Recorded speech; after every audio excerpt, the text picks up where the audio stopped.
Welcome to chemistry tips. ഇന്ന് ഈ ഒരു വീഡിയോ ക്ലാസ്സിലൂടെ നമ്മൾ പഠിക്കാൻ വേണ്ടി പോകുന്നത് UPSC സിലബസിൽ ഫിസിക്സ് ഭാഗത്തിൽ വരുന്ന അളവുകളും യൂണിറ്റുകളും എന്ന് പറയുന്ന ടോപ്പിക്കാണ് നമ്മൾ ഡിസ്കസ് ചെയ്യാൻ വേണ്ടി പോകുന്നത്. എൻ്റെ പേര് അർജുൻ. എല്ലാവർക്കും കെമിസ്ട്രി ടിപ്സ് എഡ്യൂക്കേഷൻ്റെ പുതിയൊരു വീഡിയോയിലേക്ക് സ്വാഗതം. അളവുകളും യൂണിറ്റുകളും എന്ന ഭാഗം പ്രധാനമായിട്ടും വരുന്നത് 8ാം ക്ലാസ്സിലെ ടെക്സ്റ്റ് ബുക്കിൽ നിന്നാണ്. അതിൻ്റെ പാർട്ട് 1 എന്ന് പറയുന്ന ഭാഗത്ത് വരുന്ന ടെക്സ്റ്റിലെ ചാപ്റ്ററാണെന്ത് അളവുകളും യൂണിറ്റുകളും. നമുക്ക് നോക്കാം എന്താണ് അടിസ്ഥാന അളവുകൾ എന്ന് നമുക്കിവിടെ നോക്കാം. എന്താണ് അടിസ്ഥാന അളവുകൾ എന്ന് വെച്ച് കഴിഞ്ഞാൽ പരസ്പരം ബന്ധമില്ലാതെ നിലനിൽക്കുന്നതും മറ്റ് അളവുകൾ ഉപയോഗിച്ച് പ്രസ്താവിക്കാൻ കഴിയാത്തതുമായ അളവുകളെയാണ് അടിസ്ഥാന അളവുകൾ എന്ന് നമ്മൾ പറയുന്നത്. ഓക്കെ, ഈ അളവുകൾ എന്താണ്? ഫണ്ടമെൻ്റൽ ആയിട്ടുള്ള അളവുകളെയാണ് നമ്മൾ എന്താക്കുന്നത് അടിസ്ഥാന അളവുകൾ എന്ന് പറയുന്നത്. ഇവ എന്താണ്? മറ്റുള്ളവയായിട്ട് എന്തില്ല, ബന്ധമില്ല. അതുപോലെ തന്നെ എന്താണ്, മറ്റു അളവുകൾ ഉപയോഗിച്ച് നമുക്ക് ഇതിനെ എന്താക്കാൻ വേണ്ടി പറ്റില്ല, പ്രസ്താവിക്കാനും കഴിയില്ല. അതിന് നമുക്ക് വേണമെങ്കിൽ എക്സാമ്പിൾ നോക്കാം. അതിൻ്റെ എക്സാമ്പിളാണെന്ത്? നീളം, മാസ്, സമയം, വൈദ്യുത പ്രവാഹ തീവ്രത, താപനില, പദാർത്ഥത്തിൻ്റെ അളവ്, പ്രകാശ തീവ്രത. ഓക്കെ, അപ്പോൾ ഇവിടെ നമ്മൾ നോക്കുകയാണെങ്കിൽ മാസിന് നമ്മൾ എന്താണ് പറയുക, പിണ്ടെന്നാണ് പറയുക അല്ലേ. സമയം, അതുപോലെ തന്നെ വൈദ്യുത പ്രവാഹ തീവ്രത, താപനില, പദാർത്ഥത്തിൻ്റെ അളവ്, ഇതൊക്കെയാണെന്ത് അടിസ്ഥാന അളവുകളായിട്ട് നമ്മൾ ഭൗതിക ശാസ്ത്രത്തിൽ നമ്മൾ പറയുന്നത്. ഓക്കെ, ഇനി എന്താണ് അടിസ്ഥാന യൂണിറ്റുകൾ എന്ന് നമുക്ക് നോക്കാം. ഓക്കെ, നമ്മൾ നേരത്തെ പറഞ്ഞിട്ടുള്ള ഈ അടിസ്ഥാന അളവുകളുടെ യൂണിറ്റുകളെയാണ് നമ്മൾ എന്ത് പറയുന്നത്, അടിസ്ഥാന യൂണിറ്റുകൾ എന്ന് നമ്മൾ എന്താക്കുന്നത് പറയുന്നത്. ഓക്കെ, അടിസ്ഥാന അളവുകളുടെ യൂണിറ്റുകളെയാണ് നമ്മൾ എന്ത് പറയുന്നത്, അടിസ്ഥാന യൂണിറ്റുകൾ എന്ന് നമ്മൾ പറയുന്നത്. ഇവിടെ നമ്മൾ നോക്കുകയാണെങ്കിൽ അടിസ്ഥാന അളവായിട്ട് നമ്മൾ നീളം, പിണ്ഡം, സമയം, വൈദ്യുത പ്രവാഹ തീവ്രത, താപനില, പദാർത്ഥത്തിൻ്റെ അളവ്, പ്രകാശ തീവ്രതയൊക്കെ നമ്മൾ പഠിച്ചു. അപ്പോൾ ഈ പറഞ്ഞിരിക്കുന്ന എല്ലാ അളവുകളുടെയും യൂണിറ്റിനെയാണ് നമ്മൾ എന്ത് പറയുന്നത്, അടിസ്ഥാന യൂണിറ്റുകൾ എന്ന് നമ്മൾ പറയുന്നത്. ഇവിടെ അടിസ്ഥാന യൂണിറ്റുകൾ നമ്മൾ നോക്കുകയാണെങ്കിൽ എത്ര ഉണ്ട്? 1, 2, 3, 4, 5, 6, 7 അടിസ്ഥാന യൂണിറ്റുകളാണ് നമുക്കുള്ളത്. ഓക്കെ, അപ്പോൾ ഫണ്ടമെൻ്റൽ മെഷർമെൻറ്റ്സ് എന്ന് പറയുന്നത് എത്രയാണ്? 7 ആണ് എന്ന് നമ്മൾ ഓർക്കുക. അപ്പോൾ അതിൻ്റെയൊക്കെ അടിസ്ഥാന യൂണിറ്റുകൾ നമുക്ക് നോക്കാം. നീളത്തിൻ്റെ ആണെങ്കിൽ നമുക്കറിയാം എന്താണ്, മീറ്റർ ആണ് നമ്മൾ എന്താക്കുന്ന അടിസ്ഥാന യൂണിറ്റായിട്ട് നമ്മൾ എടുത്തിരിക്കുന്നത്. പിണ്ഡത്തിൻ്റെ എന്ന് പറയുമ്പോൾ മാസിൻ്റെ ഏതാണ്, നമ്മൾ കിലോഗ്രാം ആണ് അല്ലേ. മാസിൻ്റെ എന്താണ്, നമ്മൾ കിലോഗ്രാം ആയിട്ടാണ് എടുത്തിരിക്കുന്നത്. സമയം അല്ലേ, സമയം നമ്മൾ എന്താണ് എടുത്തിരിക്കുന്നത്, സമയത്തിൻ്റെ അടിസ്ഥാന യൂണിറ്റ് എന്ന് പറയുന്നത് എന്താണ്, സെക്കൻഡാണ് സമയത്തിൻ്റെ അടിസ്ഥാന യൂണിറ്റ്. ഓക്കെ, ഈ അടിസ്ഥാന അളവുകളുടെ യൂണിറ്റ് പ്രസ്താവിക്കാൻ നമുക്ക് 3 സമ്പ്രദായങ്ങളാണ് നമ്മൾ പ്രധാനമായിട്ട് നമ്മൾ ഉപയോഗിച്ചിരുന്നത്. അതുകൊണ്ട് CGS system, MKS system, FPS system എന്ന്. ഓക്കെ, ഈ 3 സിസ്റ്റമാണ് നമ്മൾ സാധാരണയായിട്ട് അടിസ്ഥാന അളവുകളുടെ യൂണിറ്റ് പ്രസ്താവിക്കാൻ വേണ്ടി നമ്മൾ ഉപയോഗിച്ചിരിക്കുന്നത്. ഓക്കെ, അപ്പോൾ ഇവിടെ നമ്മൾ അടിസ്ഥാന അളവുകൾ എഴുതിയപ്പോൾ നമ്മളിവിടെ എന്താക്കിയിട്ടില്ല, 3 മാത്രമേ എഴുതിയിട്ടുള്ളൂ. ഇവിടെ 7 ഉണ്ട്, 7 എഴുതിയിട്ടില്ല അല്ലേ. ഓക്കെ, അത് നമുക്ക് 7 നമുക്ക് എന്താക്കാം, അടുത്ത സ്ലൈഡിൽ നമുക്ക് അതിനെ പഠിക്കാം. ഓക്കെ, അപ്പോൾ അടിസ്ഥാന അളവുകളുടെ യൂണിറ്റ് പ്രസ്താവിക്കാൻ നമ്മൾ 3 തരത്തിലുള്ള സിസ്റ്റമാണ് നമ്മളിവിടെ യൂസ് ചെയ്തിരുന്നത്. CGS system, MKS system, FPS system. ഇനി എന്താണ് ഈ CGS സിസ്റ്റം എന്നൊക്കെ നമുക്കിവിടെ നോക്കാം. ഇവിടെ നമ്മൾ നോക്കുകയാണെങ്കിൽ നമ്മൾ ഏറ്റവും ബേസിക് ആയിട്ട് നമ്മൾ എപ്പോഴും ഡെയിലി ലൈഫിൽ യൂസ് ചെയ്യുന്ന കുറച്ച് അളവുകൾ നമ്മൾ എടുക്കുകയാണ്. അതാണ് നീളം, പിണ്ഡം, സമയം എന്നുള്ളവ. ഓക്കെ, അതിപ്പോൾ നമ്മൾ CGS സിസ്റ്റം ഉണ്ട്, MKS സിസ്റ്റം ഉണ്ട്, FPS സിസ്റ്റം ഉണ്ടെന്ന് കരുതുക. നീളത്തിൻ്റെ കേസിൽ നമ്മൾ CGSൽ നമ്മൾ എടുക്കുന്നത് എന്താണ്, സെൻറ്റിമീറ്റർ ആണ്. എന്താണ്, സെൻറ്റിമീറ്റർ. MKSൽ വരികയാണെങ്കിൽ എന്താണ്, എന്താണ് വരിക, മീറ്റർ ആണ് വരിക. ഇവിടെയോ FPS സിസ്റ്റത്തിലാണെങ്കിൽ എന്താണ്, ഫൂട്ട് എന്നാണ് നമ്മൾ നീളത്തിനെ സൂചിപ്പിക്കുക. ഓക്കെ, അതുപോലെ തന്നെ പിണ്ഡം, മാസിനെ നമ്മൾ CGS സിസ്റ്റത്തിൽ എന്താണ്, ഏതാണ്, ഗ്രാം എന്നാണ് സൂചിപ്പിക്കുക. MKS സിസ്റ്റത്തിലാണെങ്കിലൊക്കെ എന്താണ്, കിലോഗ്രാം എന്നാണ് നമ്മൾ പറയുക. ഇവിടെയാണെങ്കിൽ FPS സിസ്റ്റത്തിലാണെങ്കിൽ നമ്മൾ എന്താണ് പറയുക, പൗണ്ട് എന്നാണ് നമ്മൾ പറയുക. എന്താണ് പറയുക, പൗണ്ട്.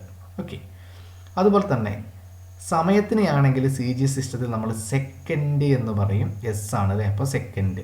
ഇവിടെയാണെങ്കിലോ MKSലാണെങ്കിലും സെക്കൻഡ്, FPSലാണെങ്കിലും സെക്കൻഡ്. ഓക്കെ, അപ്പോൾ സമയത്തിൻ്റെ കേസിലാണെങ്കിൽ എന്താണ്, ഏത് സിസ്റ്റത്തിലാണെങ്കിലും അതിൻ്റെ അടിസ്ഥാന യൂണിറ്റ് എന്താണ്? സെക്കൻഡാണ്. പക്ഷെ നീളത്തിൻ്റെയും പിണ്ഡത്തിൻ്റെയും കേസിൽ എന്തായിരിക്കും? അത് മാറിക്കൊണ്ടിരിക്കും. ഓക്കെ. ഇപ്പോൾ നമ്മൾ നേരത്തെ പറഞ്ഞ ഈ CGS സിസ്റ്റം, MKS സിസ്റ്റം, അതുപോലെ തന്നെ FPS സിസ്റ്റം ഒക്കെ നമ്മൾ എന്താക്കുന്നില്ല, ഇവിടെ യൂസ് ചെയ്യുന്നില്ല. നമ്മളിപ്പോൾ ഇവിടെ യൂസ് ചെയ്യുന്ന സിസ്റ്റം ഏതാണെന്ന് വെച്ച് കഴിഞ്ഞാൽ എന്താണ്? SI യൂണിറ്റ് ആണ്. SI യൂണിറ്റ് സിസ്റ്റമാണ് നമ്മളിപ്പം യൂസ് ചെയ്യുന്നത്. ഈ SI യൂണിറ്റ് സിസ്റ്റം എന്ന് പറയുന്നത് എന്താണ്? MKS യൂണിറ്റ് സിസ്റ്റത്തിൻ്റെ പരിഷ്കരിച്ച രൂപമാണെന്ത്? SI unit system. ഓക്കെ. ഈ SI യൂണിറ്റ് സിസ്റ്റത്തിൻ്റെ പ്രത്യേകത എന്താണെന്ന് വെച്ച് കഴിഞ്ഞാൽ ആഗോളതലത്തിൽ അംഗീകരിച്ച അളവ് സമ്പ്രദായമാണ് എന്ത്? SI യൂണിറ്റ് സമ്പ്രദായം. ഓക്കെ. അപ്പോൾ നമ്മൾ CGS പഠിച്ചിട്ടുണ്ടായിരുന്നു, MKS പഠിച്ചിട്ടുണ്ടായിരുന്നു, FPS പഠിച്ചിട്ടുണ്ടായിരുന്നു. ആ MKS ഒന്നും കൂടി എന്താക്കി പരിഷ്കരിച്ചിട്ട് കൊണ്ടുവന്ന സിസ്റ്റമാണ് SI യൂണിറ്റ് സമ്പ്രദായം. ഇന്ന് വേൾഡ് വൈഡായിട്ട് നമ്മൾ യൂസ് ചെയ്യുന്ന സിസ്റ്റം ഏതാണ്? SI യൂണിറ്റ് സിസ്റ്റമാണ്. ഈ SI യൂണിറ്റ് സമ്പ്രദായം നിലവിൽ വന്നത് 1960കളിലാണ്. 1960കളിലാണ് SI യൂണിറ്റ് സിസ്റ്റം നമ്മൾ എന്താക്കുന്നത് വൈഡ്ലി നമ്മൾ യൂസ് ചെയ്യാൻ വേണ്ടി തുടങ്ങിയത്. ഓക്കെ. ഈ SI യൂണിറ്റിൻ്റെ ഫുൾ ഫോം നമ്മൾ സാധാരണ പറയുന്നത് എന്താണ്? ഇൻ്റർനാഷണൽ സിസ്റ്റം ഓഫ് യൂണിറ്റ്സ് എന്നതിൻ്റെ ഷോർട്ട് നെയിമാണെന്ത്? SI unit. ഓക്കെ. ഇപ്പം നമ്മൾ നേരത്തെ കുറച്ച് അടിസ്ഥാന അളവുകൾ നമ്മൾ പഠിച്ചിട്ടുണ്ടായിരുന്നു അല്ലേ? അടിസ്ഥാന അളവുകൾ എത്ര ഉണ്ടായിരുന്നു? 7 എണ്ണമാണുള്ളത്. ആ 7 അടിസ്ഥാന അളവുകളുടെ SI യൂണിറ്റുകൾ ഏതൊക്കെയാണെന്ന് നമുക്ക് നോക്കാം. ഓക്കെ. ഒന്നാമത്തെയാണ് നീളം അല്ലേ? അതിന് നമ്മൾ ഏതാണ് എടുക്കുക? മീറ്റർ ആണ് അതിൻ്റെ അടിസ്ഥാന യൂണിറ്റ്. അത് നമ്മൾ ഏതിലാണ് പറയുന്നത്? SI യൂണിറ്റിലാണ് പറയുക. ഇപ്പം നമ്മളെല്ലാം യൂസ് ചെയ്യുന്ന സിസ്റ്റം ഏതാണ്? SI യൂണിറ്റ് ആണ്. മീറ്ററിന് നമ്മൾ M എന്നുള്ള ലെറ്റർ വെച്ചിട്ടാണ് സൂചിപ്പിക്കുക.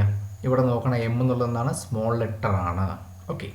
ഈ പറയുന്ന പ്രതീകം എഴുതുന്നതിൽ കുറച്ച് റൂൾസ് ഉണ്ട്. അത് നമ്മൾ വരുന്ന സ്ലൈഡിൽ നമ്മൾ ഡിസ്കസ് ചെയ്യും. മാസ് എന്ന് പറയുന്നത് എന്താണ്? കിലോഗ്രാമിലാണ് നമ്മൾ പറയുക. അതിന് നമ്മൾ kg എന്നാണ് റെപ്രസെൻ്റ് ചെയ്യുക. സമയത്തിന് നമ്മൾ സെക്കൻഡാണ് അല്ലേ? സമയത്തിന് ഒരു സിസ്റ്റത്തിലും മാറ്റമില്ല. അതിൻ്റെ അടിസ്ഥാന യൂണിറ്റ് സെക്കൻഡാണ്. അത് നമ്മൾ S എന്നുള്ള ലെറ്റർ വെച്ചിട്ടാണ് സൂചിപ്പിക്കുക. അതുപോലെ തന്നെ വൈദ്യുത പ്രവാഹ തീവ്രത, ഇലക്ട്രിക് കറണ്ടിന് നമ്മൾ എന്താണ് പറയുക? ആംബിയർ എന്നാണ് പറയുക. എന്താണ് പറയുക? ആംബിയർ എന്നാണ് പറയുക. അതിനെ നമ്മൾ ക്യാപിറ്റൽ A വെച്ചിട്ടാണ് സൂചിപ്പിക്കുക. ഓക്കെ. അപ്പോൾ ഇവിടെ മീറ്റർ, മാസ്, സെക്കൻഡൊക്കെ സ്മോൾ ലെറ്റർ ആണ്. ആംബിയർ എന്താണ്? ഇവിടെ A ആണ് വരുന്നത്. ഓക്കെ. അപ്പോൾ അതെന്തുകൊണ്ടാണെന്നൊക്കെ നമ്മൾ പഠിക്കും.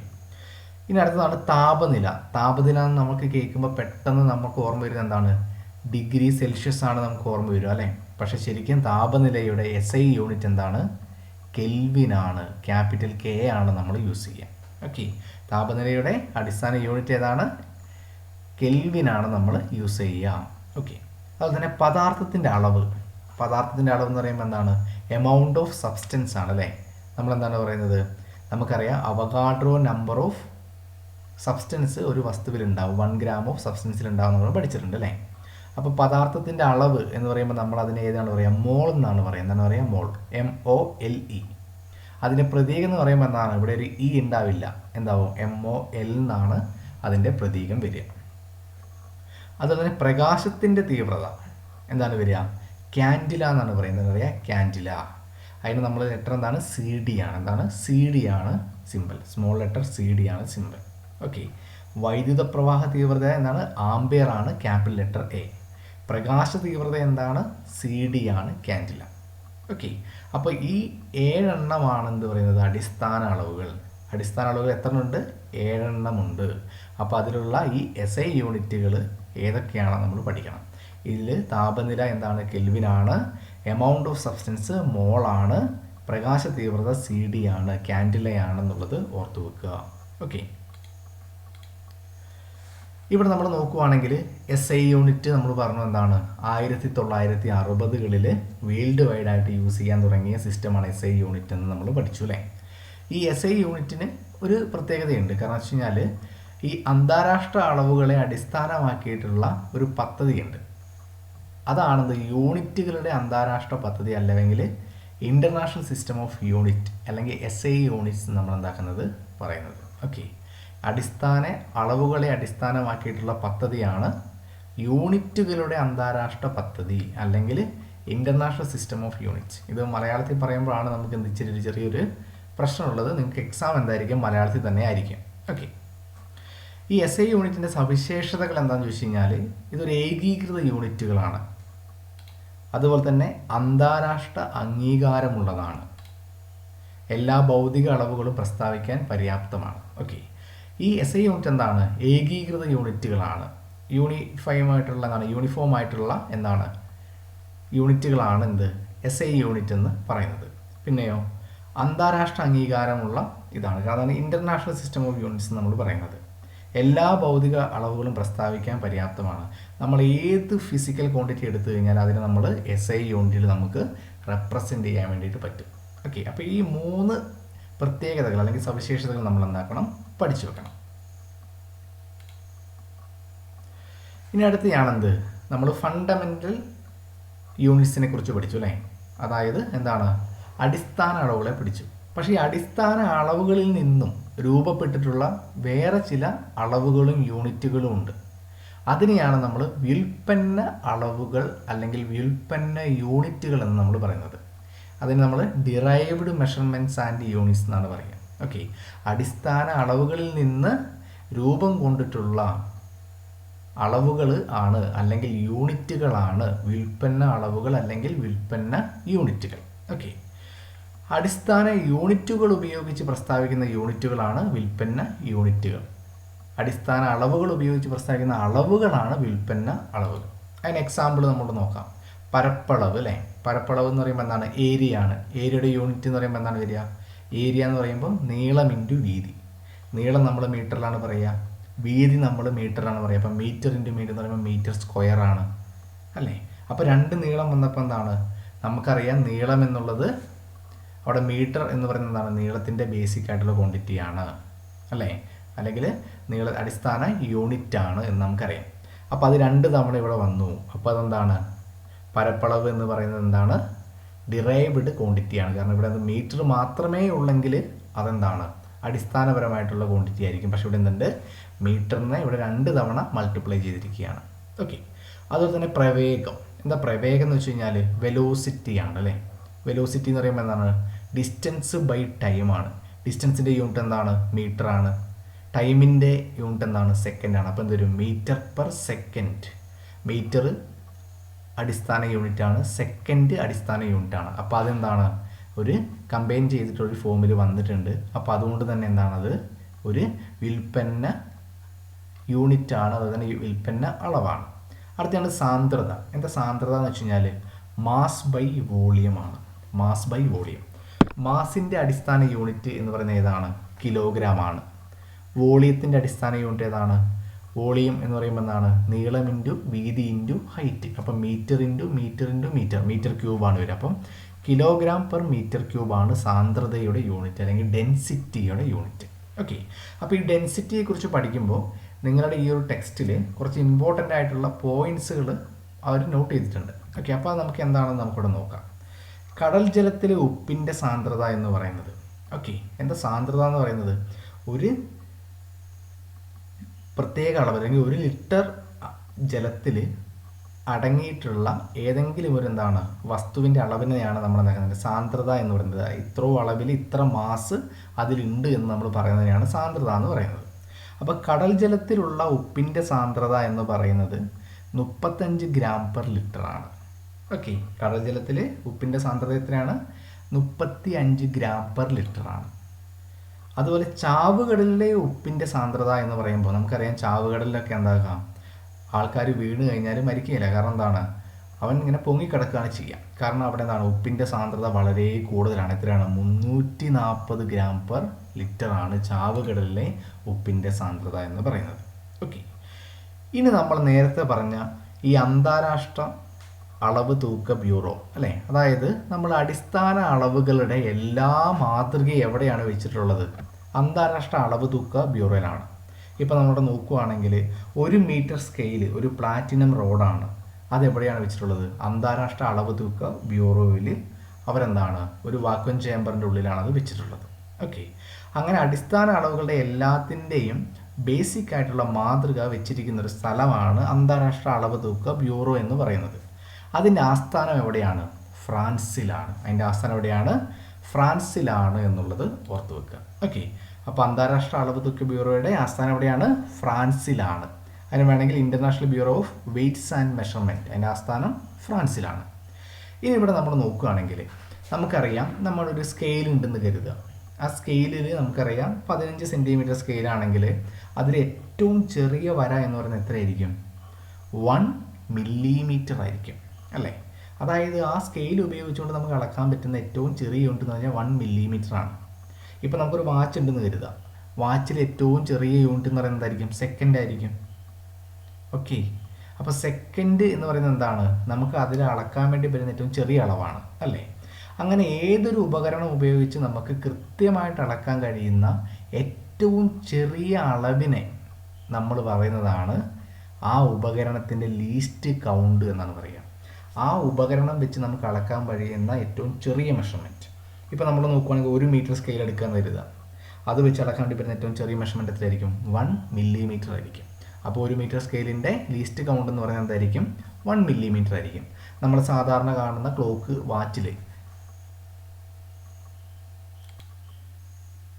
വാച്ചിലൊക്കെ നമ്മൾ നോക്കിക്കഴിഞ്ഞാൽ അതിൽ നമുക്ക് ഏറ്റവും മെഷർ ചെയ്യാൻ വേണ്ടി വരുന്ന ചെറിയ യൂണിറ്റ് എന്ന് പറയുന്നത് എന്താണ്?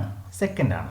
അപ്പോൾ അതിൽ നമ്മൾ നോക്കുകയാണെങ്കിൽ എന്താണ്? അതിൻ്റെ ലിസ്റ്റ് കൗണ്ട്, വാച്ചിൻ്റെയൊക്കെ ലിസ്റ്റ് കൗണ്ട് സെക്കൻഡ് ആയിരിക്കും. ഓക്കെ, അപ്പോൾ ഒരു ഉപകരണം ഉപയോഗിച്ച് കൃത്യമായിട്ട് അളക്കാൻ കഴിയുന്ന ഏറ്റവും ചെറിയ അളവാണ് അതിൻ്റെ ലീസ്റ്റ് കൗണ്ട്.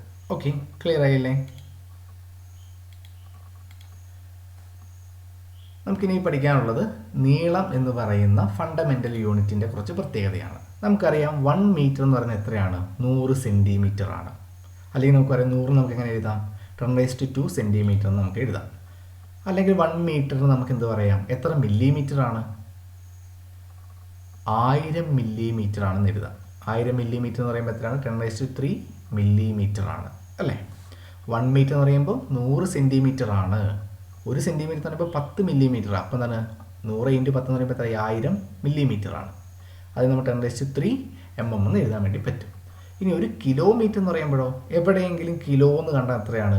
1000 എന്നാണ് അതിൻ്റെ അർത്ഥം. കിലോ എന്ന് കണ്ടു കഴിഞ്ഞാൽ ബാക്കിയുള്ള സാധനം മീറ്റർ എന്ന് അവിടെ നിൽക്കും, കിലോൻ്റെ അവിടെ എന്തൊരു 1000 വരും. അപ്പോൾ എന്ത് വരും? 1 കിലോമീറ്റർ എന്ന് പറയുമ്പോൾ എന്താണ്? 1000 മീറ്റർ. 1000 നമുക്ക് 10⁻³ എന്ന് എഴുതാം മീറ്റർ അല്ലേ? അപ്പോൾ എന്താണ്? 1 കിലോമീറ്റർ എന്ന് വെച്ചാൽ 1000 മീറ്റർ ആണ്, അല്ലെങ്കിൽ 10⁻³ മീറ്റർ ആണെന്ന് കരുതുക. ഇനി 1 കിലോമീറ്റർ എന്ന് പറയുന്നത് എത്ര സെൻറ്റിമീറ്റർ ആണ്? 1 കിലോമീറ്റർ എന്ന് പറഞ്ഞാൽ എത്ര സെൻറ്റിമീറ്റർ ആണ് വരിക? കാരണം 1000 മീറ്റർ ആണ് അല്ലേ? അപ്പോൾ 1000 മീറ്റർ എന്ന് പറയുമ്പോൾ 1000 × മീറ്റർ. 1 മീറ്ററിൽ എത്ര സെൻറ്റിമീറ്റർ ഉണ്ട്? 100, അതായത് 10⁻². അപ്പോൾ എന്ത് വരും? 10⁻³ × 10⁻² എത്ര വരും? 10⁵ സെൻറ്റിമീറ്റർ ആണ് 1 കിലോമീറ്റർ. ഓക്കെ, ക്ലിയർ ആണെന്ന് വിചാരിക്കുന്നു. ഓക്കെ, അതുപോലെ തന്നെ 1 സെൻറ്റിമീറ്റർ എത്ര മീറ്റർ ആണെന്ന് തിരിച്ചു ചോദിക്കാം. നമുക്കറിയാം എന്താണ്? 1 മീറ്റർ എന്ന് പറയുന്നത് 10⁻² സെൻറ്റിമീറ്റർ ആണ്. അപ്പോൾ എന്ത് കിട്ടും നമുക്ക്? 1 സെൻറ്റിമീറ്റർ എന്ന് പറയുന്നത് എന്ത് വരും? 10⁻² മീറ്റർ ആണ് വരിക. ഓക്കെ, അതുപോലെ 1 mm എന്ന് പറയുന്നത് എത്ര മീറ്റർ ആണ്? നമുക്കറിയാം 1 മീറ്റർ എന്ന് പറയുന്നത് 10⁻³ mm ആണ്. അങ്ങനെയാണെങ്കിൽ 1 mm എന്ന് പറയുന്നത് എത്ര വരും? 10⁻³ മീറ്റർ വരും, അല്ലെങ്കിൽ 1/1000 mm. ഇവിടെ നമ്മൾ നോക്കുകയാണെങ്കിൽ എന്താണ്? 1 മീറ്റർ = 1000 mm ഉണ്ട്. അപ്പോൾ എന്താക്കിയാൽ മതി? 1 mm കണ്ടുപിടിക്കണമെങ്കിൽ എന്താക്കിയാൽ മതി? ഇതിനെ ഈ 1000 വെച്ച് ഡിവൈഡ് ചെയ്യുക. അപ്പോൾ 1/1000 = mm എന്ന് വരും. അതാണ് എന്ത്? 1 mm = 1/1000 എത്ര വരും? 10⁻³ എന്ന് കിട്ടിയത്. ഓക്കെ, ഇനി അടുത്തത് ഇമ്പോർട്ടൻ്റ് ആയിട്ടുള്ള ഭാഗമാണെന്ത്? 1 മൈക്രോമീറ്റർ. എന്താണ് 1 മൈക്രോമീറ്റർ എന്ന് പറയുന്നത്? 1 മൈക്രോമീറ്റർ എന്ന് പറയുമ്പോൾ 10⁻⁶ മീറ്റർ ആണ്. ഈ മൈക്രോമീറ്ററിന് ഒരു ഇമ്പോർട്ടൻസ് ആയിട്ടുള്ളൊരു ഫാക്റ്റ് ഉണ്ട്. നമ്മുടെ പ്ലാസ്റ്റിക്കിൻ്റെയൊക്കെ നമ്മൾ തിക്നെസ് കാണാൻ വേണ്ടി നമ്മൾ ഉപയോഗിക്കുന്ന അളവാണെന്ത്? 1 മൈക്രോമീറ്റർ. 10⁻⁶ മീറ്റർ ആണ്. അടുത്തയാണെന്ത്? 1 നാനോമീറ്റർ. നാനോ മെറ്റീരിയൽസിൻ്റെയൊക്കെ സൈസ് നമ്മൾ പറയുമ്പോൾ എത്രയാണ് പറയുക? 10⁻⁹ മീറ്റർ ആണ്. 1 നാനോമീറ്റർ എന്ന് പറയുമ്പോൾ എത്രയാണ്? 10⁻⁹ മീറ്റർ ആണ്. അതുപോലെ തന്നെ 1 ആങ്സ്ട്രം. നമ്മളിപ്പോൾ ഏതെങ്കിലും വസ്തുക്കളുടെ എന്താണ്? ഏതെങ്കിലും വസ്തുക്കളുടെ അല്ലെങ്കിൽ റേഡിയേഷൻ്റെ വേവ് ലെങ്ത് നമ്മൾ പറയുമ്പോൾ ആങ്സ്ട്രത്തിലാണ് പറയുക. ആങ്സ്ട്രം എന്ന് പറയുമ്പോൾ എത്രയാണ്? 10⁻⁻10 മീറ്റർ ആണ്. ആങ്സ്ട്രം എന്ന് പറയുമ്പോൾ എന്താണ്? ആങ്സ്ട്രം ആണ്, എം ആണ് അവിടെ വരിക. ആംസ്ട്രം എന്ന് പറയുമ്പോൾ എന്താണ് വരിക? 10⁻⁻10 മീറ്റർ ആണ് വരിക. ഓക്കെ, അതുപോലെ 1 പൈക്കോമീറ്റർ. എത്രയാണ് 1 പൈക്കോമീറ്റർ എന്ന് പറയുമ്പോൾ 10⁻12 മീറ്റർ ആണ് വരിക. 10⁻12 മീറ്റർ. അടുത്തത് 1 ഫെർമി. എന്താണ് 1 ഫെർമി എന്ന് പറയുമ്പോൾ ഇമ്പോർട്ടൻ്റ് ആയിട്ടുള്ള ടൈമാണ് 1 ഫെർമി അല്ലേ. നമ്മുടെ ആറ്റത്തിൻ്റെ സൈസിനെയാണ് നമ്മൾ എന്ത് പറയുന്നത് 1 ഫെർമി അല്ലെങ്കിൽ ഫെംറ്റോമീറ്റർ എന്ന് പറയുന്നത്. എത്രയാണ് 10⁻15 മീറ്റർ ആണ്. ഇമ്പോർട്ടൻ്റ് ആയിട്ടുള്ളതാണ് കേട്ടോ. 1 ഫെർമി എന്ന് പറയുന്നത് എത്രയാണ് 10⁻15 മീറ്റർ ആണ് വരുന്നത്. അടുത്തതായിട്ട് നമുക്കറിയാം നീളത്തിനെ കുറിച്ചാണ് നമ്മൾ പറയുന്നത് അല്ലേ. പക്ഷേ 1 ലൈറ്റ് ഇയർ. ലൈറ്റ് ഇയർ എന്ന് പറയുമ്പോൾ എല്ലാവരും വിചാരിക്കുന്നതാണ് ഇയർ എന്നൊക്കെ കാണുമ്പോൾ എന്താണത് ഒരു കാലയളവാണ്, ടൈമിൻ്റെതാണെന്ന് വിചാരിക്കും. പക്ഷേ ലൈറ്റ് ഇയർ എന്ന് പറയുന്നത് എന്താണ് ടൈമിൻ്റെതല്ല, ഡിസ്റ്റൻസിൻ്റെ യൂണിറ്റ് ആണെന്ത് ലൈറ്റ് ഇയർ. ലൈറ്റ് ഇയർ എന്ന് പറയുന്നത് ഒരു ലൈറ്റ് ഇയർ എന്ന് പറയുന്നത് 9.461 × 10⁻15 മീറ്റർ ആണ് ഒരു ലൈറ്റ് ഇയർ. അതുപോലെയാണത് പെർസെക്ക് അല്ലേ. ഇവിടെ പെർസെക്ക് എന്നൊക്കെ കാണുമ്പോൾ എന്താക്കും നമ്മൾ അത് ടൈമിൻ്റെ യൂണിറ്റ് ആണെന്ന് കരുതും. പക്ഷേ എന്തല്ല, അത് ഡിസ്റ്റൻസിൻ്റെ യൂണിറ്റ് ആണ്. 1 പെർസെക്ക് എന്ന് പറയുന്നത് എത്ര ലൈറ്റ് ഇയർ ആണ് 3.26 ലൈറ്റ് ഇയർ ആണ് 1 പെർസെക്ക്. അതുപോലെ 1 അസ്ട്രോണമിക്കൽ യൂണിറ്റ് അല്ലേ. ഭൂമിയും സൂര്യനും തമ്മിലുള്ള ഡിസ്റ്റൻസിനെയാണ് നമ്മൾ എന്ത് പറയുക 1 അസ്ട്രോണമിക്കൽ യൂണിറ്റ് എന്ന് നമ്മൾ എന്താക്കുന്നത് പറയുന്നത്. അതിൻ്റെ വാല്യൂ എത്രയാണ് വരിക 1.49 അല്ലെങ്കിൽ 1.5 × 10⁻11 മീറ്റർ ആണ് വരിക. അതുപോലെയാണെന്ത് 1 നോട്ടിക്കൽ മൈൽ. എന്താണ് 1 നോട്ടിക്കൽ മൈൽ എന്ന് വെച്ച് കഴിഞ്ഞാൽ ഇപ്പോൾ നമ്മൾ വ്യോമയാന ഗതാഗത രംഗത്തും അതുപോലെ തന്നെ എന്താണ് സമുദ്ര ട്രാവലിങ്ങിലൊക്കെ നമ്മൾ നോക്കുമ്പോൾ എന്താണ് ഈ പറയുന്ന കിലോമീറ്റർ പറയുന്നതിനേക്കാൾ എളുപ്പം എന്താണ് അതിനേക്കാൾ കൂടിയ ദൂരം പറയുന്നതാണ് നല്ലത് അല്ലേ. കാരണം ദൂരത്തിൻ്റെ എന്താണ് ഈ യൂണിറ്റുകളുടെ വില കൂടുന്തോറും എന്താക്കുക നമ്മൾ പറയുന്ന ഡിസ്റ്റൻസ് ഷോർട്ട് ആവും. ഇപ്പം 3 കിലോമീറ്റർ എന്ന് പറയുമ്പോൾ എത്രയാണ് 3000 മീറ്റർ ആണ്. പക്ഷേ 3000 എന്ന് പറയുമ്പോൾ അത് വലിയ സംഖ്യ, കിലോമീറ്ററിലേക്ക് പറയുമ്പോൾ അത് 3 മാറി. അതുപോലെ മൈലിന് നമ്മൾ എന്താക്കി നോട്ടിക്കൽ മൈലാക്കുമ്പോൾ എത്രയാണ് 1.852 കിലോമീറ്റർ ആണ്. ഓക്കെ, അപ്പോൾ ഇത്രയും ഈ പറഞ്ഞിരിക്കുന്ന ക്വാണ്ടിറ്റികളിൽ light year, parsec, nautical mile, fermi, picometre, angstrom ഒക്കെ എന്താണ് വളരെ ഇമ്പോർട്ടൻ്റ് ആയിട്ടുള്ള ടേമുകളാണ്. Micrometre, nanometre. ഓക്കെ,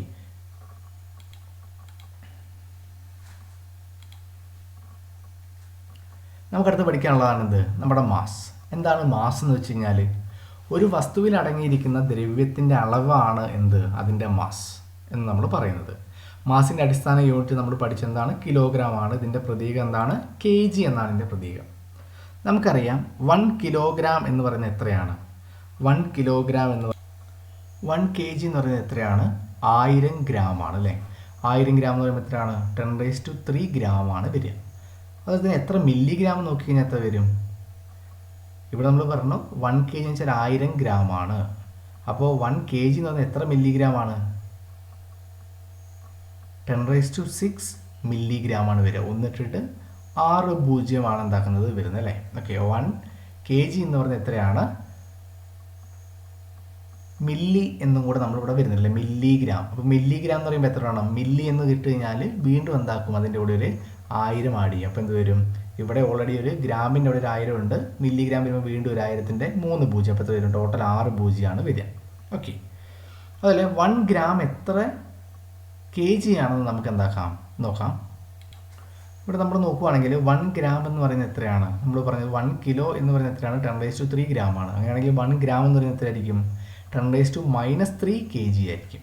അതുപോലെ 1 മില്ലിഗ്രാം എന്ന് പറഞ്ഞാൽ എത്രയാണ് നമ്മൾ പറഞ്ഞു 1 kg എന്ന് വെച്ചാൽ 10⁻6 മില്ലിഗ്രാം എന്ന് പറഞ്ഞു. അങ്ങനെയാണെങ്കിൽ 1 മില്ലിഗ്രാം എന്ന് പറഞ്ഞാൽ എത്രയായിരിക്കും വരിക 10⁻6 kg ആണ് വരിക. അതുപോലെ തന്നെയാണ് എന്ത് 1 ക്വിൻ്റൽ. എന്താണ് ക്വിൻ്റൽ എന്ന് പറയുമ്പോൾ നമുക്കറിയാം എത്രയാണ് 100 കിലോയാണ് 1 ക്വിൻ്റൽ എന്ന് പറയുന്നത്. അപ്പോൾ 100 kg അല്ലെങ്കിൽ 10⁻2 kg ആണ് വരിക. 1 ടൺ എത്രയാണ് 1 ടൺ എന്ന് പറയുന്നത് എത്രയാണ് 1000 കിലോ ആണ് 1 ടൺ അല്ലേ. അതായത് 10⁻3 kg ആണ് 1 ടൺ എന്ന് പറയുന്നത്. ഇവിടെ ഈ ക്വിൻ്റൽ, ടൺ, അതുപോലെ തന്നെ മില്ലിഗ്രാം. ഓക്കെ, അതിൻ്റെ കൺവേർഷൻ നമ്മൾ എന്താണ് നോക്കി വെക്കേണ്ടതാണ്, ഇമ്പോർട്ടൻ്റ് ആണ്. ഇനി അടുത്തതാണ് നമ്മുടെ സമയം. സമയത്തിൻ്റെ അടിസ്ഥാന യൂണിറ്റ് സെക്കൻഡ് ആണെന്ന് നമ്മൾ പറഞ്ഞിട്ടുണ്ടായിരുന്നു. അതിൽ വരുന്നൊരു ടോപ്പിക്കാണ് സോളാർ ദിനം. എന്താണ് സോളാർ ദിനം എന്ന് പറയുന്നത് ഒരു നട്ടുച്ച മുതൽ അടുത്ത നട്ടുച്ച വരെയുള്ള സമയമാണ് ഒരു ദിവസം അഥവാ ഒരു സോളാർ ദിനം എന്ന് പറയുന്നത്. ഓക്കെ, ഒരു നട്ടുച്ച മുതൽ ഒരു 2 മണി മുതൽ അടുത്ത ദിവസം 2 മണി വരെയുള്ള സമയത്തിനെയാണ് നമ്മൾ എന്താക്കുന്നത് ഒരു സോളാർ ദിനം എന്ന് നമ്മൾ എന്താക്കുന്നത് പറയുന്നത്. ഈ സോളാർ ദിനം വെച്ചിട്ടാണ് നമ്മൾ ഒരു സെക്കൻഡ് എങ്ങനെയാണ് നമ്മൾ കാൽക്കുലേറ്റ് ചെയ്തത്. അതായത് ഒരു ശരാശരി സോളാർ ദിനത്തിൻ്റെ 1/86,400 ഭാഗത്തിലൊന്നാണ് എന്ത് ഒരു സെക്കൻഡായിട്ട് നമ്മൾ എന്താക്കുന്നത് കണക്കാക്കുന്നത്. അതായത് ഒരു സോളാർ ദിനത്തിന് നമ്മൾ 86,400 ഭാഗമായിട്ട് ഡിവൈഡ് ചെയ്ത് കഴിഞ്ഞാൽ അതിലൊന്ന് ആണ്, ആ ഒരു ഭാഗമാണെന്ത് ഒരു സെക്കൻഡായിട്ട് നമ്മൾ പരിഗണിക്കുന്നത്. അതാണ് നമ്മൾ ഒരു സെക്കൻഡിന് കൊടുത്തിരിക്കുന്ന നിർവചനം എന്ന് പറയുന്നത്. അപ്പോൾ ഒരു സോളാർ ദിനത്തിൻ്റെ എത്രയാണ് 86,400. ഈ ഒരു സംഖ്യ നമ്മൾ എന്താക്കണം അവിടെ ഓർത്തു വെക്കണം. ഓക്കെ, അപ്പോൾ നമ്മൾ ഇത്ര നേരം നമ്മൾ എന്ത് പഠിച്ചു? ഫണ്ടമെൻ്റൽ യൂണിറ്റുകൾ പഠിച്ചു. അതുപോലെ തന്നെ എന്താണ് വ്യുൽപ്പന്ന യൂണിറ്റുകൾ, അടിസ്ഥാന യൂണിറ്റുകൾ, അടിസ്ഥാന അളവുകൾ, വ്യുൽപ്പന്ന യൂണിറ്റുകൾ, വ്യുൽപ്പന്ന അളവൊക്കെ നമ്മൾ പഠിച്ചു. അപ്പോൾ നമ്മളോട് നോക്കാം, കുറച്ച് അളവുകൾ തരും, അതിൻ്റെ എന്താണ് യൂണിറ്റുകൾ എന്തൊക്കെയാണെന്ന് ഇവിടെ നോക്കാം. ആക്കം അല്ലേ, എന്താണ് ആക്കം എന്ന് വെച്ച് കഴിഞ്ഞാൽ മൊമെൻ്റമാണ് ആക്കം അല്ലേ. മൊമെൻ്റത്തിനെയാണ് നമ്മൾ മലയാളത്തിൽ എന്താണ് പറയുക, ആക്കം എന്നാണ് നമ്മൾ പറയുക. അതിൻ്റെ യൂണിറ്റ് എന്ന് പറയുമ്പോൾ എന്താണ് കിലോഗ്രാം മീറ്റർ പെർ സെക്കൻഡ് ആണ്. കാരണം നമുക്കറിയാം P = mv ആണ് അല്ലേ. എം എന്ന് പറയുമ്പോൾ മാസ്, വി എന്ന് പറയുമ്പോൾ എന്താണ് വെലോസിറ്റി ആണ്, എന്താണ് മീറ്റർ പെർ സെക്കൻഡ്. അപ്പോൾ കിലോഗ്രാം മീറ്റർ പെർ സെക്കൻഡ്. വ്യാപക മർദ്ദം, എന്താണ് വ്യാപക മർദ്ദം എന്ന് വെച്ച് കഴിഞ്ഞാൽ ഇങ്ങനെയുള്ള ടൈമൊക്കെ കേൾക്കുമ്പോൾ നമുക്ക് എന്താണ് നമ്മളിത് ആദ്യമായിട്ട് കേൾക്കുന്നവരുണ്ട്. എന്താ വ്യാപക മർദ്ദം എന്ന് വെച്ച് കഴിഞ്ഞാൽ ഇപ്പോൾ നമ്മളൊരു ബക്കറ്റൊക്കെ എടുത്തിട്ട് കിണറ്റിലേക്ക് ഇടുകയാണെങ്കിൽ ആ കിണർ എന്താവും, നമ്മൾ ആ ബക്കറ്റ് എടുക്കുന്ന സമയത്ത് എന്താക്കും വെയിറ്റ് കുറഞ്ഞതായിട്ട് തോന്നും. ആ ഒരു അപ്വാർഡ് ത്രസ്റ്റ് ഉണ്ടാവും അല്ലേ. കാരണം എന്താണ് വെള്ളം എന്താകുന്നുണ്ട് ഈ ബക്കറ്റിൻ്റെ മുകളിലേക്ക് ഇങ്ങനെ പൊക്കി കൊടുക്കും. അപ്പോൾ അതാണ് ഒരു ബലമാണ് അല്ലേ. ആ ബലത്തിൻ്റെ യൂണിറ്റ് എന്താണ് ന്യൂട്ടൺ ആണ്. ഇവിടെ എപ്പോഴും ശ്രദ്ധിക്കണം, വ്യാപക മർദ്ദം എന്ന് കേൾക്കുമ്പോൾ നമുക്കറിയാം മർദ്ദം എന്ന് പറയുമ്പോൾ പ്രഷറാണ് അല്ലേ. നമ്മൾ എന്താ എഴുതി പോവും, പ്രഷറിൻ്റെ ചിലപ്പോൾ യൂണിറ്റ് ആയിട്ടുള്ള വേറെ ഒരുപാട് ഇതുണ്ട് അല്ലേ. ഓക്കെ, അപ്പോൾ അത് വെച്ച് നമ്മൾ എന്തായി പോവും, പ്രഷറിൻ്റെ യൂണിറ്റൊക്കെ വെച്ച് എഴുതി കഴിഞ്ഞാൽ തെറ്റിപ്പോവും. വ്യാപക മർദ്ദം എന്ന് പറയുമ്പോൾ അതിൻ്റെ യൂണിറ്റ് എന്താണ് ന്യൂട്ടൺ ആണെന്ന് നമ്മൾ എഴുതുക. ഓക്കെ, അല്ലെങ്കിൽ മർദ്ദത്തിൻ്റെ യൂണിറ്റ് പാസ്കൽ എന്നൊക്കെ എഴുതി കഴിഞ്ഞാൽ എന്തായി പോവും, തെറ്റിപ്പോവും. വ്യാപക മർദ്ദം എന്ന് വെച്ച് കഴിഞ്ഞാൽ ബലമാണ്, ത്രസ്റ്റാണ്, ഒരു ഫോഴ്സാണ്, അതിൻ്റെ യൂണിറ്റ് ന്യൂട്ടൺ ആണ് എന്നുള്ളത് ഓർത്ത് വെക്കുക. അത് നമ്മൾ ക്യാപിറ്റൽ ലെറ്റർ N വെച്ചിട്ടാണ് നമ്മളതിനെ സൂചിപ്പിക്കുക. ഓക്കെ, അടുത്താണ് പവർ. പവറിന് നമ്മൾ എന്താണ് വെക്കുക, പവറിൻ്റെ യൂണിറ്റാണ് വാട്ട് അല്ലേ. നമ്മൾ ബൾബൊക്കെ വാങ്ങുമ്പോൾ ചോദിക്കും എത്ര വാട്ടിൻ്റെ ബൾബാണ്, അതെന്താണ് അതിൻ്റെ പവറാണ് അതിനെ സൂചിപ്പിക്കുന്നത് അല്ലേ. അടുത്ത ഇമ്പോർട്ടൻ്റ് ആയിട്ടുള്ളതാണ് കാന്തിക ഫ്ലെക്സ്. എന്താണ് കാന്തിക ഫ്ലെക്സ് എന്ന് വെച്ച് കഴിഞ്ഞാൽ ഇപ്പം നമ്മൾ ഏതെങ്കിലും ഒരു സർഫസിലൂടെ കാന്തിക രേഖകൾ പെർപെൻഡിക്കുലർ ആയിട്ടാണ് കടന്നു പോകുന്നതെങ്കിൽ അതിൻ്റെ എണ്ണത്തിന് നമ്മൾ കാന്തിക ഫ്ലെക്സ് എന്നാണ് പറയുക. കാന്തിക ഫ്ലെക്സിൻ്റെ യൂണിറ്റാണ് വെബർ എന്നാണ് പറയുക. WB എന്നാണ് നമ്മൾ പറയുക, എന്താണത് വെബർ എന്നാണ് നമ്മൾ പറയുന്നത്. ഓക്കെ, അതുപോലെ തന്നെ കാന്തിക ഫ്ലെക്സിൻ്റെ സാന്ദ്രത ഇമ്പോർട്ടൻ്റ് ആയിട്ടുള്ള ഭാഗമാണ്. എപ്പോഴും കാന്തിക ഫ്ലെക്സിൻ്റെ സാന്ദ്രതയും തന്നിട്ട് ചോദിക്കലുള്ളതാണ്. എന്താണ് കാന്തിക ഫ്ലെക്സിൻ്റെ സാന്ദ്രത എന്ന് പറയുമ്പോൾ മാഗ്നറ്റിക് ഫ്ലെക്സ് ഡെൻസിറ്റി. അപ്പോൾ ഓർക്കുന്നതാണ് മാഗ്നറ്റിക് ഫ്ലെക്സ് ഡെൻസിറ്റി. ഇപ്പോൾ കാന്തിക ഫ്ലെക്സ് ആണെങ്കിൽ മാഗ്നറ്റിക് ഫ്ലെക്സ് ആണ്. കാന്തിക ഫ്ലെക്സിൻ്റെ സാന്ദ്രത എന്ന് പറയുമ്പോഴോ മാഗ്നറ്റിക് ഫ്ലെക്സ് ഡെൻസിറ്റി. അപ്പോൾ T എന്നുള്ളൊരു അക്ഷരം അവിടെ വരുന്നുണ്ട് അല്ലേ. ഡെൻസിറ്റി എന്ന് പറയുമ്പോൾ ഒരു Tയിൽ അവസാനിക്കുന്നത് കരുതുക, അതെന്താണ് ടെസ്ല. ക്യാപിറ്റൽ T എന്നുള്ള ലെറ്റർ വെച്ചാണ് നമ്മൾ സൂചിപ്പിക്കുക. ടെസ്ലയാണ് കാന്തിക ഫ്ലെക്സിൻ്റെ സാന്ദ്രത. അതുപോലെ ലെൻസിൻ്റെ പവർ നമ്മൾ എത്രയാണ് പറയുക, ഡയപ്റ്റർ എന്ന് പറയുന്ന ഒരു യൂണിറ്റ് വെച്ചാണ് പറയുക. എന്താണ് ഡയോപ്റ്റർ എന്നാണ് നമ്മൾ പറയുക. അതിന് നമ്മൾ D എന്നുള്ള ലെറ്റർ വെച്ചിട്ടാണ് നമ്മൾ സൂചിപ്പിക്കുന്നത്. അടുത്താണ് വൈദ്യുത ചാർജിന് നമ്മൾ എന്ത് വെച്ചിട്ടാണ് പറയുക, കൂളംബ് എന്നാണ് പറയുക, അല്ലെങ്കിൽ കൂളോം എന്നും പറയും. എന്താണ് പറയുക, കൂളോം. C എന്നുള്ള ലെറ്റർ വെച്ചിട്ടാണ് നമ്മളതിനെ സൂചിപ്പിക്കുന്നത്. വൈദ്യുത പ്രതിരോധം, റെസിസ്റ്റൻസ് അല്ലേ. റെസിസ്റ്റൻസിന് നമ്മൾ എന്ത് വെച്ചിട്ടാണ് പറയുന്നത്, ഓം എന്നുള്ളൊരു സിമ്പിൾ വെച്ചിട്ടാണ് നമ്മൾ പറയുക. അതിന് നമ്മൾ എന്താണ് ഓം തന്നെയാണത് വായിക്കുക. അടുത്താണ് റെസിസ്റ്റിവിറ്റി. എന്താണ് റെസിസ്റ്റിവിറ്റി എന്ന് വെച്ച് കഴിഞ്ഞാൽ അതിൻ്റെ റെസിസ്റ്റൻസ് ഇൻറ്റു അതിൻ്റെ ലെങ്ത് ആണ്. അപ്പോൾ എന്താണ് ഓം മീറ്റർ എന്നാണ് പറയുക. റെസിസ്റ്റൻസ് ഇൻറ്റു ലെങ്ത്, അപ്പോൾ എന്താ പറയുക ഓം മീറ്റർ. ഓക്കെ, അതാണ് അതിൻ്റെ റെസിസ്റ്റിവിറ്റി എന്ന് പറയുന്നത്. ഓക്കെ, അപ്പോൾ നമ്മളിൽ പഠിച്ച വ്യാപക മർദ്ദം, കാന്തിക ഫ്ലെക്സിൻ്റെ സാന്ദ്രത, ലെൻസിൻ്റെ പവർ, വൈദ്യുത ചാർജ്, അതെല്ലാം എന്താണ് വളരെ ഇമ്പോർട്ടൻ്റ് ആയിട്ടുള്ളതാണ്. എല്ലാവരും എന്താക്കിയത് നല്ല രീതിയിൽ ഓർത്തു വെക്കുക. ഇനി നമ്മൾ ഈ പറയുന്ന യൂണിറ്റുകൾ എഴുതുമ്പോൾ കുറച്ച് നിയമങ്ങൾ നമ്മൾ എന്താക്കണം പാലിക്കേണ്ടതുണ്ട്. അതെന്തൊക്കെയാണെന്ന് നമുക്ക് നോക്കാം.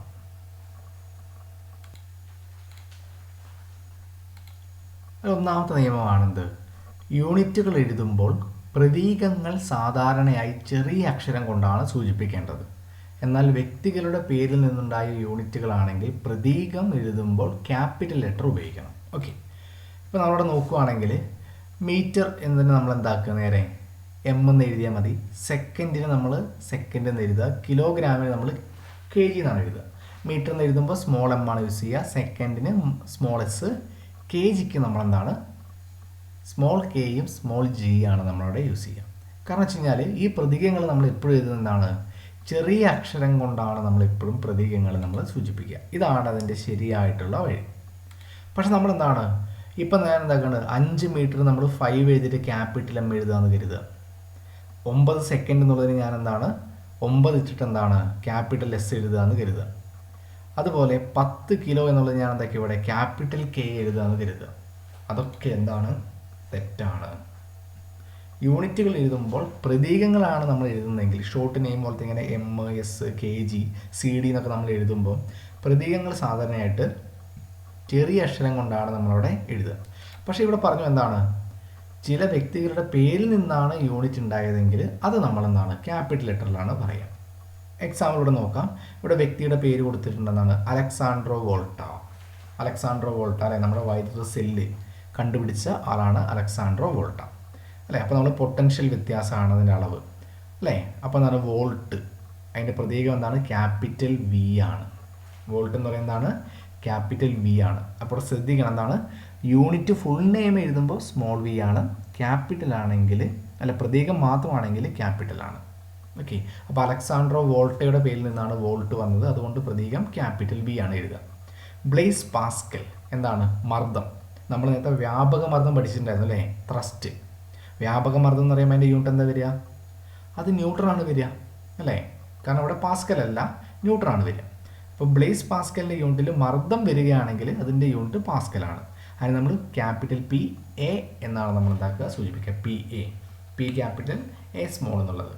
ഇനിയോ ബലം അല്ലേ, ബലം നമ്മൾ പഠിച്ചു അല്ലേ. എന്താണ് ബലം എന്ന് പറയുമ്പോൾ നമ്മൾ നേരത്തെ പറഞ്ഞ പോലെ എന്താണ് വ്യാപക മർദ്ദം ഒരു ബലമാണ്. അത് നമ്മൾ ആരുടെ പേരിലാണ് കൊടുക്കുന്നത്, ഐസക് ന്യൂട്ടൺ അല്ലേ, ന്യൂട്ടൺ. അപ്പോൾ നമ്മൾ എഴുതുക ന്യൂട്ടൺ എന്നുള്ള ഫുൾ നെയിം ആണെങ്കിൽ നമ്മൾ സ്മോൾ എൻ ആണ് ഉപയോഗിക്കുക. പ്രതീകം മാത്രമാണെങ്കിൽ ക്യാപിറ്റൽ എൻ വെച്ചിട്ടാണ് നമ്മൾ റെപ്രസെൻ്റ് ചെയ്യുക. കിട്ടിയില്ലേ? അപ്പോൾ യൂണിറ്റുകൾ എഴുതുമ്പോൾ പ്രതീകങ്ങൾ സ്മോൾ ലെറ്ററിലാണ് വരിക. ആരുടെയെങ്കിലും പേരുണ്ടെങ്കിൽ നമ്മൾ എന്താണ് ക്യാപിറ്റലാണ് ഉപയോഗിക്കുക.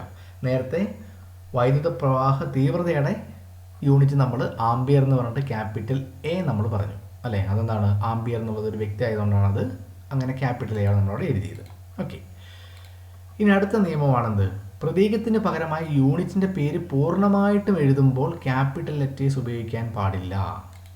ഫോർ എക്സാമ്പിൾ മീറ്റർ എന്ന് പറഞ്ഞാൽ ശരിയാണ്, പക്ഷേ ക്യാപിറ്റൽ എം വെച്ച് നമ്മൾ തുടങ്ങാൻ വേണ്ടി പാടില്ല. നമ്മൾ നേരത്തെ എഴുതിയപ്പോൾ നമ്മൾ കണ്ടിട്ടുണ്ടായിരുന്നു ന്യൂട്ടൺ എന്ന് എഴുതിയപ്പോൾ സ്മോൾ ലെറ്റർ ആയിരുന്നു, പക്ഷേ എൻ എന്ന് എഴുതിയപ്പോൾ എന്താണ് അവിടെ എൻ മാത്രമേ ഉള്ളെങ്കിൽ അത് ക്യാപിറ്റലാണ്. ഇപ്പോൾ കെൽവിൻ ടെമ്പറേച്ചറിൻ്റെ യൂണിറ്റ് ആണത് കെൽവിൻ അല്ലേ. അത് നമ്മളിങ്ങനെ കെൽവിൻ എഴുതുവാണെങ്കിൽ സ്മോൾ ലെറ്റർ ആണെങ്കിൽ എന്താണ് ശരിയാണ്, പക്ഷേ എന്താണ് ക്യാപിറ്റൽ ലെറ്ററിലാണ് എഴുതുന്നതെങ്കിൽ എന്താണത് ഫുൾ യൂണിറ്റിൻ്റെ പേര് പൂർണ്ണമായിട്ടുണ്ടെങ്കിൽ ക്യാപിറ്റൽ ലെറ്റർ തുടങ്ങുന്നത് തെറ്റാണ്. ഇപ്പം ന്യൂട്ടൺ എങ്ങനെ എഴുതിയാൽ എന്താണ് ശരിയാണ്, കാരണം എന്താണ് യൂണിറ്റിൻ്റെ പേര് ന്യൂട്ടൺ എന്നെ നമ്മൾ ക്യാപിറ്റൽ എൻ വെച്ച് സൂചിപ്പിച്ചിട്ട് എൻ എഴുതിയാൽ ശരിയാണ്, ഇങ്ങനെ എഴുതിയാലും ശരിയാണ്. പക്ഷെ എന്താണ് ഫുൾ നെയിം എഴുതുമ്പോൾ ക്യാപിറ്റൽ ആയിട്ടുള്ള ലെറ്റർ ആദ്യം വരാൻ വേണ്ടി പാടില്ല. ഓക്കെ, അടുത്തയാണ് യൂണിറ്റുകളുടെ പേരിൽ ബഹുവചന രൂപം ഉപയോഗിക്കാൻ വേണ്ടി പാടില്ല. ഇപ്പം എന്താണ് 20 മീറ്റർ എന്ന് എഴുതുന്നതിന് പകരം നമ്മൾ 20 മീറ്റേഴ്സ് എന്ന് എഴുതിയാൽ എന്താണത് തെറ്റാണ്. അതുപോലെ 5 സെൻറ്റിമീറ്റർ എന്ന് എഴുതുന്നതിന് പകരം 5 സെൻറ്റിമീറ്റേഴ്സ് എന്ന് എഴുതി കഴിഞ്ഞാൽ എന്താണ് CMS എന്ന് എഴുതിയാൽ എന്താണത് തെറ്റാണ്. ഓക്കെ, അതുപോലെ തന്നെ ഒരു വാക്യത്തിൻ്റെ അവസാനത്തിലല്ലാതെ പ്രതീകത്തിന് ശേഷം കുത്ത്, കോമ എന്നിവ ഉപയോഗിക്കാൻ വേണ്ടി പാടില്ല. ഇപ്പം അവന് 57 സെൻറ്റിമീറ്റർ പൊക്കമുണ്ട്, കുഴപ്പമില്ല, ശരിയായിട്ടുള്ള സ്റ്റേറ്റ്മെൻ്റ് ആണത്. പക്ഷെ എന്താണ് അവന് 57 സെൻറ്റിമീറ്റർ എന്നിട്ട് കുത്തിട്ട് കഴിഞ്ഞിട്ട് നമ്മൾ പൊക്കമുണ്ട് എന്ന് എഴുതി കഴിഞ്ഞാൽ എന്താണത് തെറ്റാണ്. കാരണം നമ്മുടെ പ്രതീകത്തിന് ശേഷം നമ്മൾ ഒരിക്കലും എന്താക്കാൻ പാടില്ല, കുത്ത്, കോമ എന്നിവ ഉപയോഗിക്കാൻ വേണ്ടി പാടില്ല. ഓക്കെ, വേണമെങ്കിൽ ഇങ്ങനെയുള്ള റൂളുകളൊക്കെ ഒരു സ്റ്റേറ്റ്മെൻറ്റ് ടൈപ്പിലൊക്കെ വേണമെങ്കിൽ നമുക്ക് എന്താക്കാം തരാം. ഇനി അടുത്തെയാണ് വ്യുൽപ്പന്ന യൂണിറ്റുകൾ എഴുതുമ്പോൾ ഒന്നിലധികം ചെരിഞ്ഞ വരകൾ ഉപയോഗിക്കാൻ പാടില്ല. ഇപ്പോൾ നമ്മൾ മീറ്റർ പെർ സെക്കൻഡ് എന്നൊക്കെ എഴുതുമ്പോൾ എന്താണ് അവിടെ ചെരിഞ്ഞ വര നമ്മൾ ഇടാറുണ്ട് അല്ലേ. വ്യുൽപ്പന്ന യൂണിറ്റുകൾ എന്ന് പറയുമ്പോൾ ഏതൊക്കെയാണ് വരിക? മാസ്, ലെങ്ത് ഇതൊന്നും കൂടാതെ വരുന്ന ഡിറൈവ്ഡ് ആയിട്ടുള്ള യൂണിറ്റുകൾ അല്ലേ. ഓക്കെ, ഇവിടെ നമ്മൾ എക്സാമ്പിൾ നോക്കാം. എന്താണ്? മീറ്റർ പെർ സെക്കൻഡ് സ്ക്വയർ ഉണ്ടെന്ന് കരുതുക. പക്ഷേ ഇതിനെ നമ്മൾ എന്താക്കുകയാണ്? മീറ്റർ എഴുതി. സെക്കൻഡ് സ്ക്വയർ എന്ന് പറയുമ്പോൾ എന്താണ്? സെക്കൻഡ് ഇൻറ്റു സെക്കൻഡ് ആണ്. അപ്പോൾ നമ്മൾ എന്താക്കുക? അടിയിൽ ഇങ്ങനെ മീറ്റർ പെർ സെക്കൻഡ് എന്ന് എഴുതി കഴിഞ്ഞാൽ എന്താണ്? തെറ്റാണ്. ഒന്നിൽ കൂടുതൽ ചെരിഞ്ഞ വരകൾ നമ്മൾ യൂസ് ചെയ്യാൻ വേണ്ടിയിട്ട് പാടില്ല. അതുപോലെ മറ്റു യൂണിറ്റുകളുടെ ഗുണിതങ്ങളായി വ്യുൽപ്പന്ന യൂണിറ്റ് എഴുതുമ്പോൾ അവയ്ക്കിടയിൽ കുത്ത് അല്ലെങ്കിൽ സ്പേസ് ഇടണം. ഓക്കെ, ഇപ്പം നമുക്ക് എന്താണ്? ഒന്നിലധികം എന്താണ്? വ്യുൽപ്പന്ന യൂണിറ്റുകൾ വരിക എന്ന് കരുതുക. അങ്ങനെയാണെങ്കിൽ അതിനിടയിൽ നമ്മൾ എന്താക്കണം? സ്പേസ് അല്ലെങ്കിൽ ഒരു കുത്ത് നമ്മൾ എന്താക്കണം? കൊടുക്കണം. ഫോർ എക്സാമ്പിൾ, ന്യൂട്ടൺ മീറ്റർ എന്നുള്ളതിന് നമ്മൾ എന്താക്കണം? ന്യൂട്ടൺ മീറ്റർ എന്ന് ഇങ്ങനെ എഴുതാം. ന്യൂട്ടൺ ഇട്ടിട്ട് ഒരു കുത്തിട്ടിട്ട് മീറ്റർ എന്ന് എഴുതാം. അല്ലെങ്കിൽ ന്യൂട്ടൺ സ്പേസ് മീറ്റർ എന്ന് എഴുതാം. പക്ഷെ എന്താക്കണം? ന്യൂട്ടൺ മീറ്റർ എന്ന് നമ്മൾ എന്താക്കാൻ പാടില്ല? ചേർത്ത് എഴുതാൻ വേണ്ടിയിട്ട് പാടില്ല. ഓക്കെ, അതുപോലെ തന്നെ യൂണിറ്റുകളുടെ പ്രതീകവും പൂർണ്ണമായ പേരും ഇടകലർത്തി എഴുതരുത്. ഓക്കെ, അതായത് കിലോഗ്രാം മീറ്റർ ക്യൂബ് എന്നുള്ളത് നമ്മൾ എഴുതുകയാണെങ്കിൽ അത് ശരിയായിട്ടുള്ളൊരു രൂപമാണ്. പക്ഷെ എന്താണ്? കിലോഗ്രാം എന്ന് നമ്മൾ എന്താക്കുകയാണ്? കിലോഗ്രാമിന് നമ്മൾ പൂർണ്ണമായ പേര് എഴുതിയിട്ട് മീറ്ററിന് നമ്മൾ ഒന്നും എഴുതുന്നില്ല എന്ന് എഴുതുക. അപ്പോൾ kilogram per meter cube, M cube എന്ന് പറഞ്ഞു കഴിഞ്ഞാൽ അത് തെറ്റാണ്. അതുപോലെ തന്നെ kilogram K G per cubic meter എന്ന് എഴുതി കഴിഞ്ഞാൽ നമുക്ക് എന്താണ്? തെറ്റാണ്. അതുപോലെ തന്നെ എന്താണ്? കിലോഗ്രാം പെർ ക്യൂബിക് മീറ്റർ എന്ന് എഴുതി കഴിഞ്ഞാൽ എന്താണ്? അതും തെറ്റാണ്. കാരണം ഇവിടെ എന്താണ്? ഒരു പെർ എന്നുള്ളൊരു വര അവിടെ ഉണ്ട്. ഒന്നെങ്കിൽ സിമ്പലുകളെല്ലാം സിമ്പലുകളായിട്ട് തന്നെ എഴുതുക, അല്ലെങ്കിൽ എല്ലാം എന്തായിരിക്കണം? വേർഡ്സിൽ എഴുതണം. ഇവിടെ നോക്കുകയാണെങ്കിൽ കിലോഗ്രാം പെർ ക്യൂബിക് മീറ്റർ എന്ന് എഴുതി, അതെന്താണ്? ശരിയാണ്. ഇവിടെ എന്താണ്? കിലോഗ്രാം പെർ മീറ്റർ ക്യൂബ്, അപ്പോൾ അതും ശരിയാണ്. ബാക്കിയെല്ലാം എന്താണ്? ഇവിടെ തെറ്റാണ്.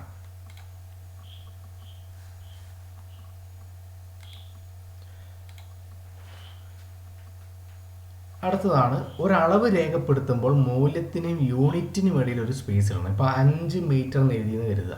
5 കഴിഞ്ഞിട്ട് ഒരു സ്പേസ് ഇട്ടിട്ട് വേണം എന്താക്കാൻ? നമ്മൾ മീറ്റർ എന്ന് എഴുതാൻ. ഇപ്പോൾ ഇവിടെ 10 മീറ്റർ എന്ന് എഴുതി, അത് ശരിയാണ്. പക്ഷേ 10 m എന്നുള്ള ചേർത്ത് എഴുതി കഴിഞ്ഞാൽ അത് തെറ്റാണ്.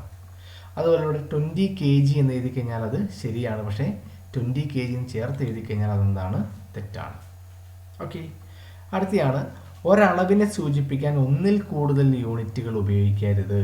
ഓക്കെ, ഒരളവിനെ സൂചിപ്പിക്കാൻ ഒന്നിൽ കൂടുതൽ യൂണിറ്റുകൾ ഉപയോഗിക്കാൻ വേണ്ടിയിട്ട് പാടില്ല. ഓക്കെ, അതെങ്ങനെയാണ് നമുക്കിവിടെ നോക്കാം. ഇവിടെ നമുക്ക് ഒരാളുടെ ഹൈറ്റ് പറയുകയാണെന്ന് കരുതുക. 165 സെൻറ്റിമീറ്റർ ആണ് ഹൈറ്റ് എന്ന് കരുതുക. അതിനെ വേണമെങ്കിൽ നമുക്ക് എങ്ങനെ എഴുതാം? 1.65 മീറ്റർ എന്ന് എഴുതാം. അതെന്താണ്? ശരിയായിട്ടുള്ള ഒരു രീതിയാണ്. അല്ലെങ്കിൽ 165 സെൻറ്റിമീറ്റർ എന്ന് എഴുതിയാൽ എന്താണ്? അത് ശരിയാണ്. പക്ഷേ ചിലപ്പോൾ എന്താണ്? ഇവിടെ 1 മീറ്റർ 65 സെൻറ്റിമീറ്റർ എന്ന് എഴുതി കഴിഞ്ഞാൽ എന്താണ്? അത് തെറ്റാണ്. അതുപോലെ തന്നെ 1 മീറ്റർ 25 സെൻറ്റിമീറ്റർ എന്ന് എഴുതി കഴിഞ്ഞാൽ എത്രയാണത്? തെറ്റാണ്. ഓക്കെ, അപ്പോൾ ഇതാണ് യൂണിറ്റുകൾക്ക് എഴുതുമ്പോൾ പാലിക്കേണ്ട നിയമം എന്ന് പറയുന്നത്. ഓക്കെ, അപ്പോൾ നമ്മൾ ഈ ഒരു ക്ലാസ്സിൽ അളവുകളും യൂണിറ്റുകളും എന്ന് പറയുന്ന ഭാഗം മൊത്തം നമ്മളെന്താണ് ഇവിടെ കവർ ചെയ്തിട്ടുണ്ട്. പരമാവധി ഈ പറഞ്ഞിരിക്കുന്ന ചാപ്റ്ററിൽ നിന്നും അതുപോലെ തന്നെ എന്താണ് ബാക്കി ഡാറ്റകളൊക്കെ എടുത്തിട്ടാണ് നമ്മൾ ഈ ഒരു ക്ലാസ് ചെയ്തിട്ടുള്ളത്. അപ്പോൾ നമ്മളിതിൽ പ്രധാനമായിട്ടും പഠിച്ചത് അടിസ്ഥാന അളവുകൾ എന്താണെന്ന് നമ്മൾ പഠിച്ചു. അടിസ്ഥാന അളവുകൾ 7 എണ്ണം ഉണ്ടെന്ന് നമ്മൾ പഠിച്ചു. അടിസ്ഥാന അളവുകൾ പ്രസ്താവിക്കുന്ന യൂണിറ്റുകൾ ആണ് നമ്മളെന്താണ് അടിസ്ഥാന യൂണിറ്റുകൾ നമ്മൾ പഠിച്ചു. അതുപോലെ തന്നെ അടിസ്ഥാന അളവുകളുടെ യൂണിറ്റ് പ്രസ്താവിക്കാൻ 3 സിസ്റ്റമാണ് പ്രധാനമായിട്ട് ഉണ്ടായിരുന്നത്. CGS, MKS, FPS എന്നുള്ളത് ഓർത്ത് വെക്കുക. അതുപോലെ SI സിസ്റ്റം ഏത് സിസ്റ്റം പരിഷ്കരിച്ചിട്ടാണ് രൂപം കൊണ്ടതെന്ന് വെച്ച് കഴിഞ്ഞാൽ MKS സിസ്റ്റം പരിഷ്കരിച്ചിട്ടാണ് SI സിസ്റ്റം രൂപം കൊണ്ടത്. അത് 1960 മുതൽ നിലവിൽ വന്നു. ആഗോളതലത്തിൽ അംഗീകരിച്ച സിസ്റ്റമാണ് SI സിസ്റ്റം എന്ന് പറയുന്നത്.